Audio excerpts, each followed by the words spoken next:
दोस्तों नमस्कार। स्वागत है आप सभी का शिवालिक ऑनलाइन क्लासेस में। आज दोस्तों विज्ञान के इस सीरीज़ को आगे बढ़ाते हुए फिर एक बार आपके साथ मिलने का मौका मिल रहा है। दोस्तों यदि आप कॉम्पिटिटिव एग्ज़ाम्स की प्रिपरेशन कर रहे हैं तो आप हमारे साथ इस वीडियो में अंत तक बने रहें। ये सवालों को परीक्षाओं में बार बार पूछा जाता है दोस्तों, इन बातों का आप ध्यान रखिए। ध्यान से आप सवालों को सुनिए और देखिए कि परीक्षाओं में सवाल किस तरह के पूछे जाते हैं कॉम्पिटिटिव एग्ज़ाम्स में। तो चलिए आज के सवालों की शुरुआत करते हैं दोस्तों। अपनी संतति को जन्म देने वाले जीव कहलाते हैं। Giving birth to young ones उन्हें हम क्या कहते हैं? Option A viviparous, option B oviparous, option C multiparous, option D इनमें से कोई नहीं। और इसका सही जवाब है दोस्तों ऑप्शन ए वीवीपैरस। हम ऐसे जीवों को कहते हैं जो बच्चों को जन्म देते हैं और उन्हें दूध पिलाते हैं। ओवीपैरस दोस्तों ये अंडे देने वाले जीव है। एग लेइंग एनिमल जो हैं उन्हें हम ओवीपैरस कहते हैं। हालांकि सवाल को हमने अपने पिछले वीडियो में काफ़ी डिटेल में डिस्कस किया है। आप चाहें तो अधिक जानकारी के लिए हमारा पुराना वीडियो, पिछला वीडियो देख सकते हैं विज्ञान का। अगला सवाल देखते हैं। कृदंत का कार्य क्या है? जो इंसीजर टूथ होता है उसका कार्य क्या है? ऑप्शन ए काटना व कर्तन करना, ऑप्शन बी जुगाली करना, ऑप्शन सी चबाना व जुगाली करना, ऑप्शन डी चबाना। और इस सवाल का सही जवाब है चबाना व कर्तन करना कृदंत दंत का कार्य है। कृदंत का कार्य काटना व कर्तन करना। दोस्तों जो दांत होते हैं हमारे चार प्रकार के होते हैं।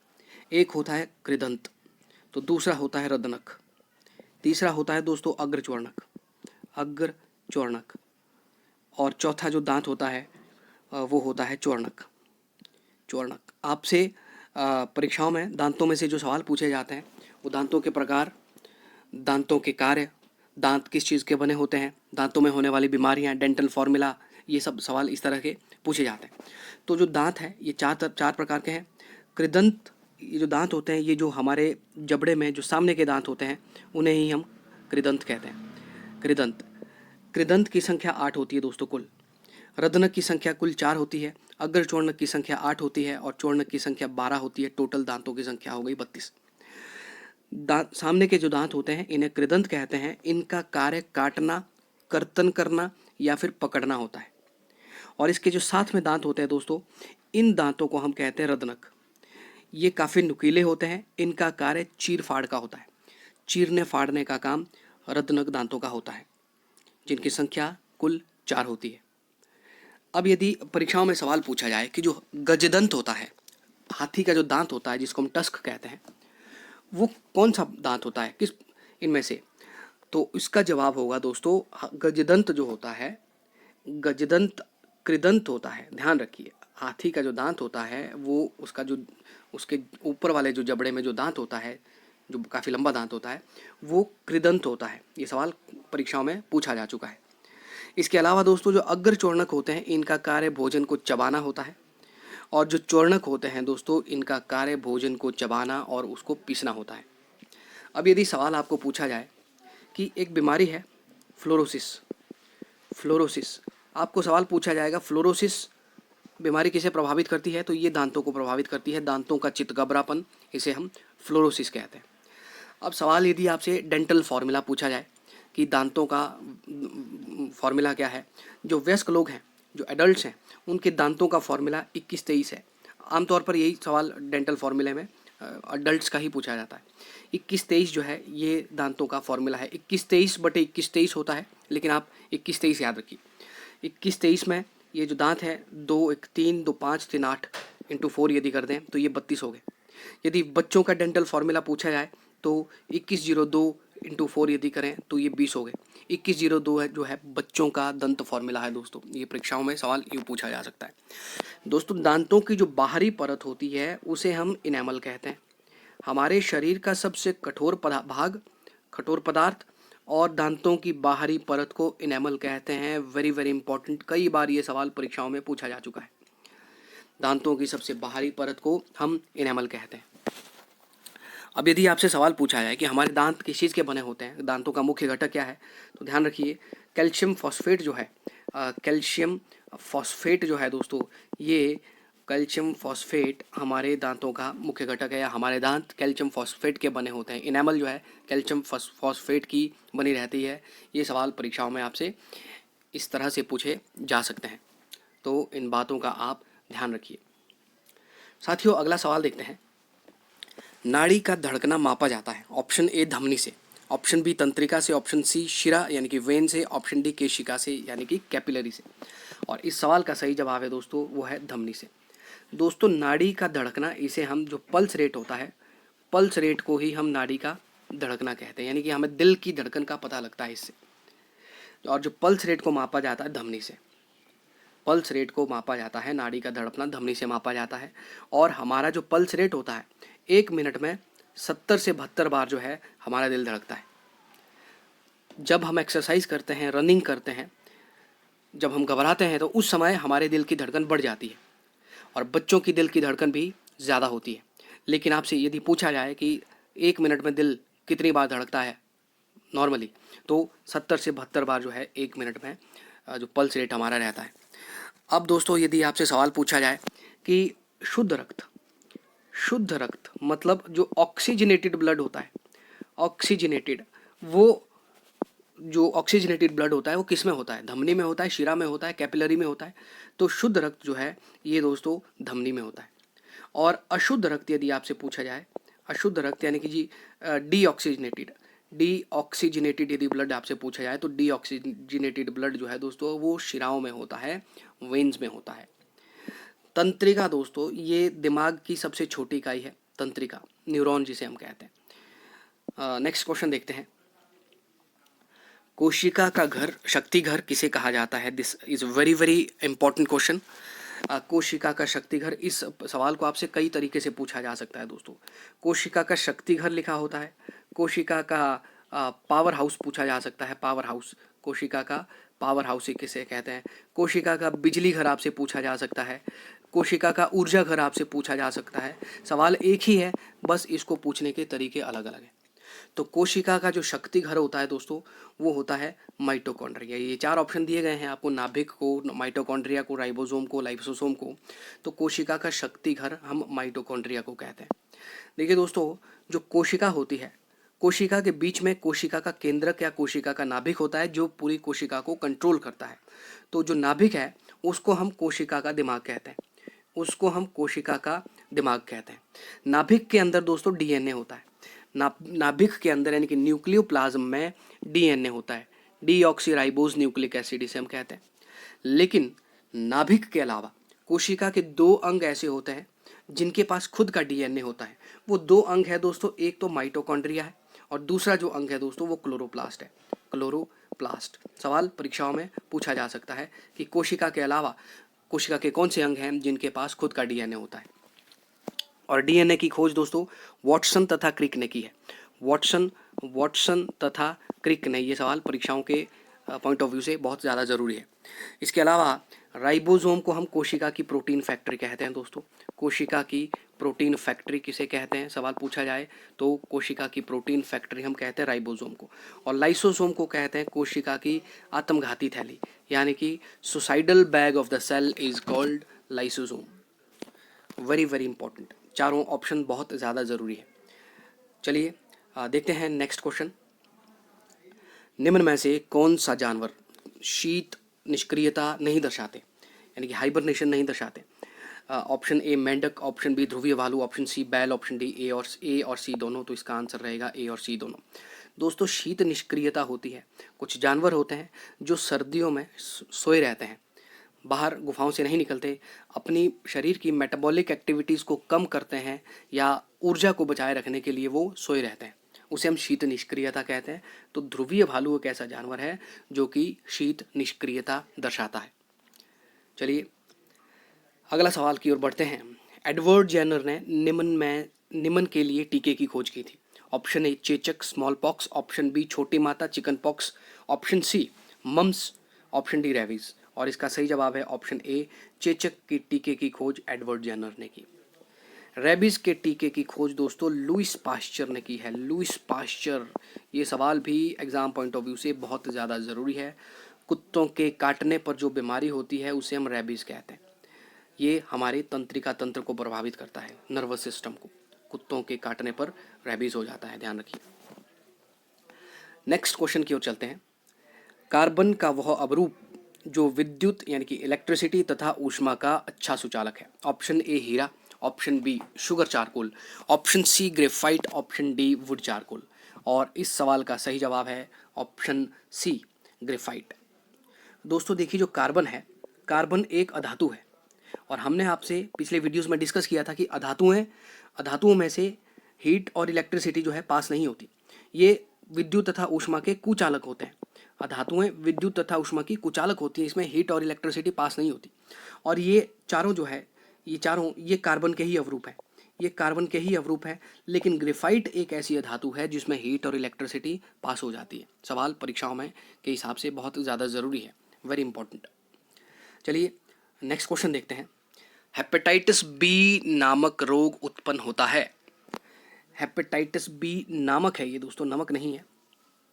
ऑप्शन ए प्रोटोजोआ द्वारा, ऑप्शन बी विषाणु द्वारा, ऑप्शन सी जीवाणु द्वारा, ऑप्शन डी वायु एवं संपर्क द्वारा। और इस सवाल का जो सही जवाब है वो है ऑप्शन बी।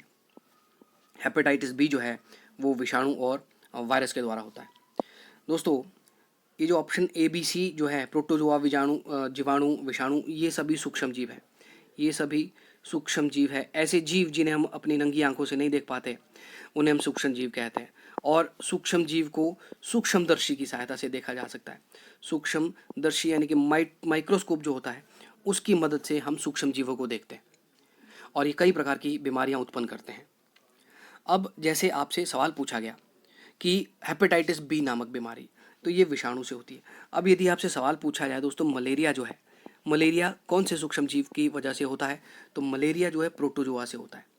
दोस्तों मलेरिया जो है, जो मादा एनाफ्लीज मच्छर होती है, मादा एनाफ्लीज के काटने से हमें मलेरिया हो जाता है।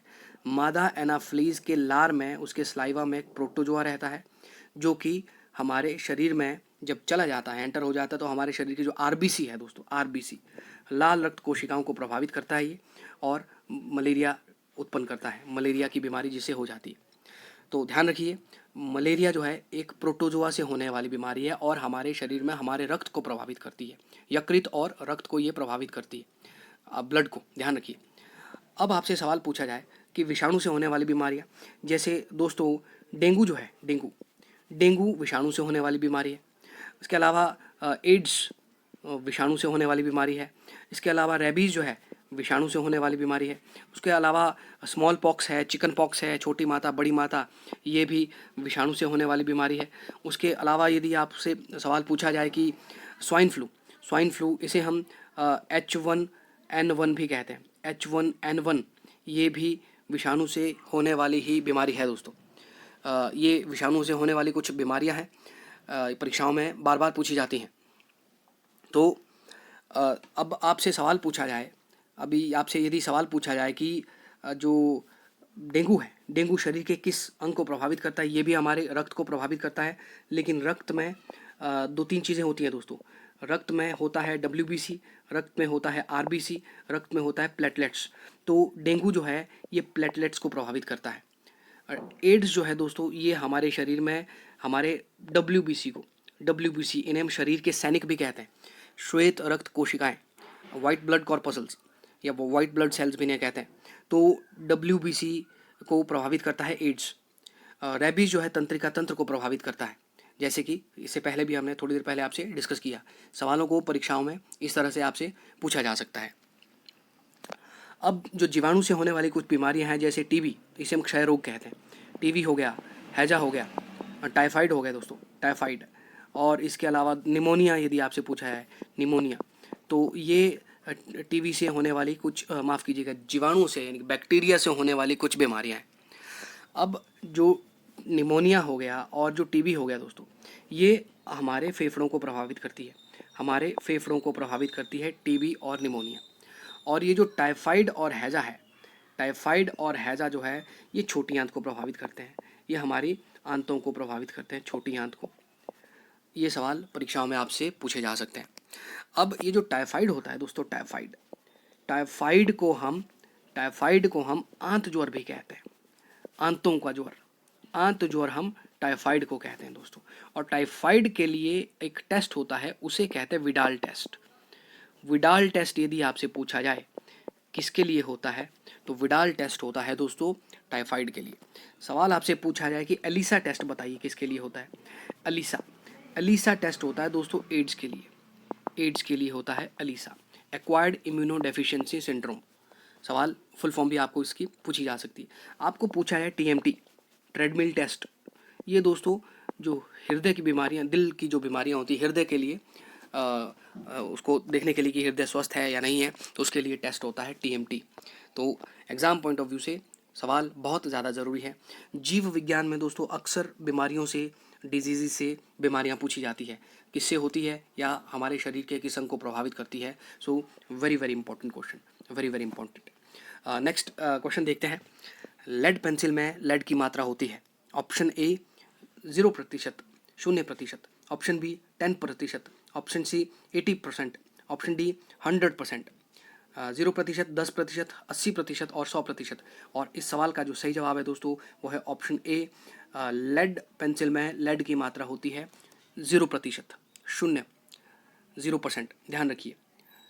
देखिए दोस्तों जो लेड पेंसिल होती है, लेड पेंसिल में लेड नहीं होता, लेड पेंसिल में ग्रेफाइट होता है।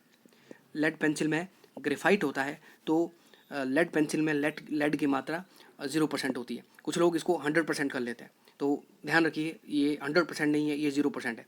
दोस्तों लेड जो है इसका फॉर्मूला पीबी है, पीबी परीक्षाओं में पूछा जाता है। टिन का फॉर्मूला एसएन है, एसएन, ये भी परीक्षाओं में पूछे जाते हैं सवाल। तो नेक्स्ट सवाल देखते हैं। टमाटर के रस का पीएच है 4। टमाटर के रस का पीएच 4 है। इसका अर्थ है कि यह ऑप्शन ए क्षारीय है, ऑप्शन बी उदासीन है, ऑप्शन सी अम्लीय है, ऑप्शन डी इनमें से कोई नहीं।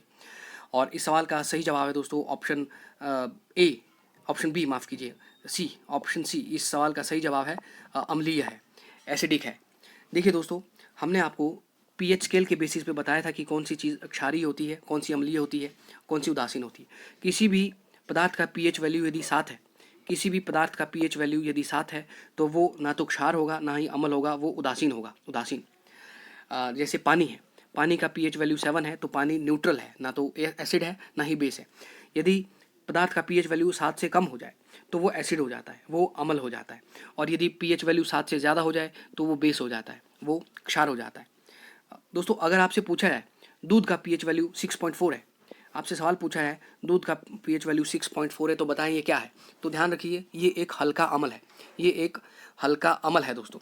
आपसे पूछा जाए रक्त का पीएच वैल्यू 7.3 है, तो ये क्या है। तो रक्त दोस्तों हल्का क्षार है, हल्का क्षार यानी कि बेस है, ये बेस। आपसे पूछा जाए हमारे पेट में जो अम्ल होता है हाइड्रोक्लोरिक अम्ल, उसका पीएच वैल्यू 2 होता है, 2 के आसपास, तो ये भी एक अम्ल ही है। जो समुद्री पानी है जो है दोस्तों, समुद्री पानी का पीएच वैल्यू 8 के आसपास होता है, 8 पॉइंट समथिंग, तो ये भी ये क्षार है। तो आपसे परीक्षाओं में सवाल यूँ पूछे जाते हैं। जो एसिड रेन होता है दोस्तों, अम्लीय वर्षा, अम्लीय वर्षा में पीएच वैल्यू, जो बारिश के पानी का पीएच वैल्यू 5.0 से 5.5 के बीच में जब हो जाता है उसे हम अम्लीय वर्षा कहते हैं। इसके अलावा एसिड और बेस में कुछ और फ़र्क होते हैं दोस्तों। एसिड और बेस में, एसिड स्वाद में खट्टे होते हैं और बेस जो है ये स्वाद में कड़वे होते हैं, बेस स्वाद में कड़वे होते हैं। सभी अम्लों में सब क्या पाया जाता है, ऐसे सवाल पूछा जाता है। तो सभी अम्लों में पाया जाता है दोस्तों हाइड्रोजन आयन, और सभी जो बेस होते हैं यानी जो क्षार होते हैं उनमें पाया जाता है हाइड्रोक्साइड आयन। यानी कि जब अम्ल पानी में घुलते हैं तो वो क्या उत्पन्न करते हैं, क्या प्रोड्यूस करते हैं, तो वो हाइड्रोजन आयन करते हैं उत्पन्न। और जब बेस पानी में घुलते हैं तो वो हाइड्रोक्साइड आयन उत्पन्न करते हैं। एक टेस्ट होता है दोस्तों, उसे हम कहते हैं लिटमस टेस्ट। लिटमस टेस्ट से भी हमें लिटमस पेपर टेस्ट उसे कहते हैं। तो लिटमस पेपर टेस्ट से भी हमें पता लगता है कि कौन क्षार है कौन अम्ल है। देखिए आप एक वर्ड, एक शब्द याद रखिए, अनिल। अनिल आप याद रखिए ऐसे। तो अनिल में आप यूँ याद रखिए कि अमल जो है नीले लिटमस को लाल में बदल देता है। अमल नीले लिटमस पेपर को लाल लिटमस पेपर में बदल देता है। तो आपका क्वेश्चन यहीं पे सॉल्व हो गया। और जो बेस है वो उल्टा करेगा। बेस क्या करेगा, ये लाल लिटमस को नीले में बदल देता है। आपको दोनों याद नहीं रखने हैं, आप खाली इतना याद रखिए कि अमल जो है नीले लिटमस को लाल लिटमस में बदल देता है। बाकी आपका ये क्वेश्चन इस तरह से सॉल्व हो जाएगा। इस तरह से आप परीक्षाओं में ये पूरा का पूरा टॉपिक है दोस्तों, पीएच जो अमल क्षार, ये पूरा का पूरा टॉपिक है। तो आप इस तरह से इस टॉपिक को तैयार करिए अपना।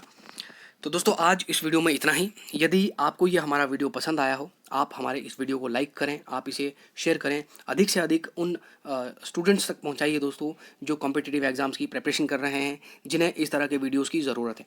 यदि आपके कुछ सजेशन हैं तो आप हमें कमेंट बॉक्स में सजेस्ट कर सकते हैं दोस्तों। आप हमारे चैनल को सब्सक्राइब करके हम लोगों से जुड़ सकते हैं। यूँ ही आप हमारे वीडियोस को लाइक करते रहें, शेयर करते रहें दोस्तों। यही हमें और मोटिवेट करता है कि हम और अधिक अच्छे वीडियोस आपके लिए बनाएं, नए नए वीडियोस आपके लिए बनाते रहें। जो लोग शिवालिक में हमसे जुड़ चुके हैं उनका शिवालिक से जुड़ने के लिए बहुत बहुत एक बार मैं फिर धन्यवाद करता हूँ। फिर आपसे यूँ ही मिलते रहेंगे दोस्तों और नए नए वीडियोस के साथ। तब तक के लिए नमस्कार, जय हिंद, जय भारत।